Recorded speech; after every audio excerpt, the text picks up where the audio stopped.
بسم اللہ الرحمن الرحیم۔ السلام علیکم ناظرین، آپ دیکھ رہے ہیں وزڈم ہرائزن، وہ جگہ جہاں ہم صرف معلومات نہیں لیتے بلکہ حقیقت کے قریب جانے کی کوشش کرتے ہیں۔ آج کی گفتگو ایک حساس اور گہری حقیقت کے بارے میں ہے۔ ہم ایک ایسے دور میں جی رہے ہیں جہاں انسان نے علم کی بلندیوں کو چھو لیا ہے۔ ہم خلا میں جا چکے ہیں، ہم سیاروں کی تصویریں لے رہے ہیں، ہم انسانی ڈی این اے کو ڈیکوڈ کر چکے ہیں، ہم نے بیماریوں کا علاج ڈھونڈ لیا، ہم نے مشینز کو سوچنا سکھا دیا۔ ایسا لگتا ہے جیسے انسان ہر چیز کو سمجھنے کے قریب پہنچ چکا ہے، مگر ایک خاموش سچائی ہے، ابھی بھی بہت کچھ ایسا ہے جو سائنس ایکسپلین نہیں کر سکتی۔ اور حیرت کی بات یہ ہے، قرآن ان سوالوں کو نہ صرف اٹھاتا ہے بلکہ ہمیں ان کی طرف رہنمائی بھی دیتا ہے۔ ناظرین، انسان کا سب سے بڑا راز اس کا اپنا وجود ہے۔ ہم سوچتے ہیں، ہم محسوس کرتے ہیں، ہم خود کو پہچانتے ہیں، ہم کہتے ہیں میں ہوں، مگر سوال یہ ہے، یہ اور میں کہاں سے آیا؟ سائنس ہمیں بتاتی ہے دماغ نیورونز سے بنا ہے، الیکٹریکل سگنلز، کیمیکل ری ایکشنز، مگر یہ سگنلز کیسے احساس میں بدل جاتے ہیں؟ ایک خیال، ایک ایموشن، ایک یاد، یہ سب کہاں سے آتا ہے؟ سائنس کے پاس اس کا مکمل جواب نہیں۔ یہی وہ چیز ہے جسے ہارڈ پرابلم آف کانشسنس کہا جاتا ہے۔ قرآن ہمیں ایک اور زاویہ دیتا ہے، انسان صرف جسم نہیں، وہ مٹی سے بنایا گیا، مگر اس میں روح پھونکی گئی۔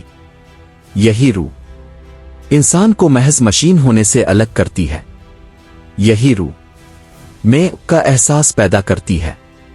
روح ایک ایسا لفظ جو ہر انسان کے اندر گونجتا ہے، مگر سائنس کے پاس اس کی کوئی میجربل ڈیفینیشن نہیں۔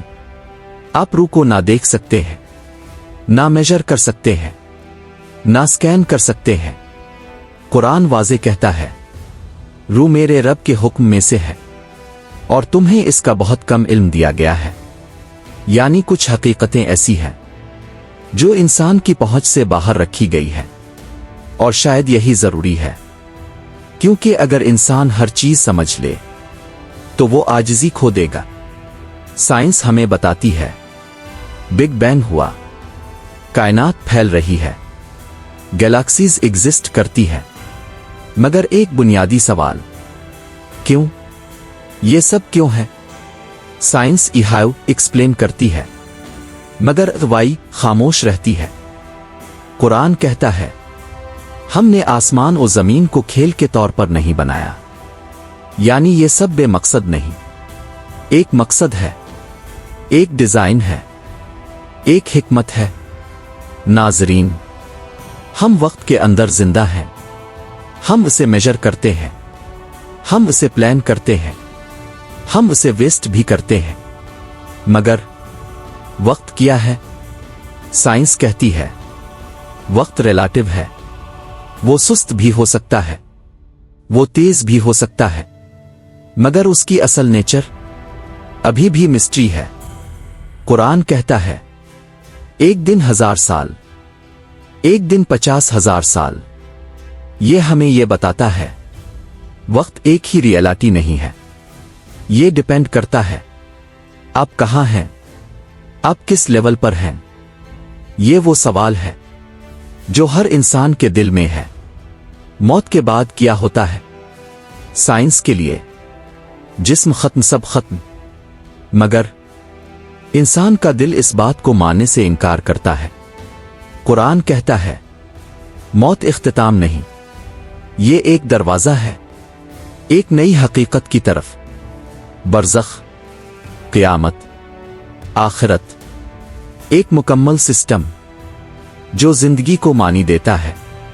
ناظرین، ہم نے ہر چیز حاصل کر لی، کمفرٹ، ٹیکنالوجی،